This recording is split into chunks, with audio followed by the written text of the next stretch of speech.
ভয়াবহ অগ্নিকাণ্ডে পুড়ে ছাই 4টি ঘর। সংকীর্ণ রাস্তার কারণে রাস্তায় আটকে থাকলো দমকল। গ্রামবাসীদের চেষ্টায় আগুন নিয়ন্ত্রণে। রবিবার দুপুরে ভয়াবহ অগ্নিকাণ্ডের ঘটনাটি ঘটেছে ধূপগুড়ি মহকুমার ঝাড়ালতা 2 নং গ্রাম পঞ্চায়েতের গারখুটা এলাকায়। স্থানীয় সূত্রে জানা গিয়েছে, কৃষ্ণপদ রায় নামে এক দিনমজুরের বাড়িতে প্রথমে আগুন লাগে। সে সময় বাড়ির সকলে জমিতে কাজ করছিলেন। আগুনে লেলিয়ান শিখা ও কালো ধোঁয়া দেখে গ্রামবাসীরা ছুটে এসে আগুন নেভানোর চেষ্টা করেন। এরপর খবর দেওয়া হয় দমকল কেন্দ্রে, কিন্তু ঘটনাস্থলে পৌঁছানোর জন্য রাস্তা সংকীর্ণ থাকায় রাস্তায় আটকে পড়ে দমকল। ততক্ষণে আগুন পাশের বাড়িতে হরিপদ রায় গজেন্দ্রের বাড়িতেও ছড়িয়ে পড়ে। পরবর্তীতে দমকল কর্মীরা হেঁটে ওই এলাকায় পৌঁছন।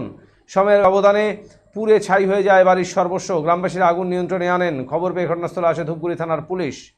ভয়াবহ অগ্নিকাণ্ডে পুড়ে ছাই দিনমজুর কৃষ্ণপদ রায়ের বাড়ির সর্বস্ব। ছাই হয়ে যায় জরুরি নথিপত্র, সোনার গহনা সহ নগদ টাকা সহ আসবাবপত্র। তবে কিভাবে আগুন লাগলো তা এখনো স্পষ্ট নয়। দমকলের প্রাথমিক অনুমান, শর্ট সার্কিটে আগুন লেগে থাকতে পারে।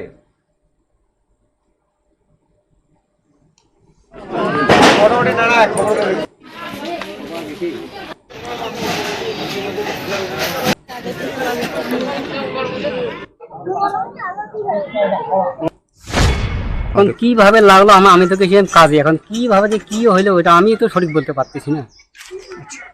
বাড়ি পুরোটা কি পুড়ে ছাই হয়েছে? পুরো তো একটা কিছু নাই, তো একটা কাপড় যে কিছু একটা পরনে কাপড়ও নাই।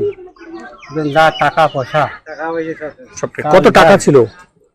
টাকা ওইখানে কত ছিল, মোটামুটি 10,000, 15-25,000 টাকা ছিল। না, আমার ওখানে ছিল 15,000 আর ওখানে ছিল 10,000, 25,000 টাকা। সম্পূর্ণ পুড়ে ছাই?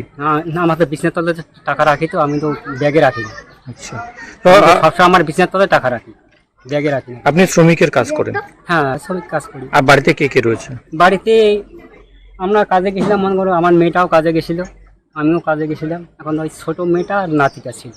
আচ্ছা, আপনার মেয়ের বয়স কত? মেয়ের বয়স কত মা? 23। বিয়ে হয়েছে? হ্যাঁ, বিয়ে হয়ে গেছে।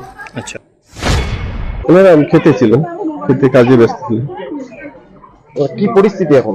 এখন প্রচুর সম্পূর্ণ তো পুরো ছাই হয়ে গেছে। একদম পরিবার 4টারই নিঃস্ব হয়ে গেছে। সম্পূর্ণ কোনো কিছু রাখেনি ঘরের মধ্যে, যা ছিল সব পুরো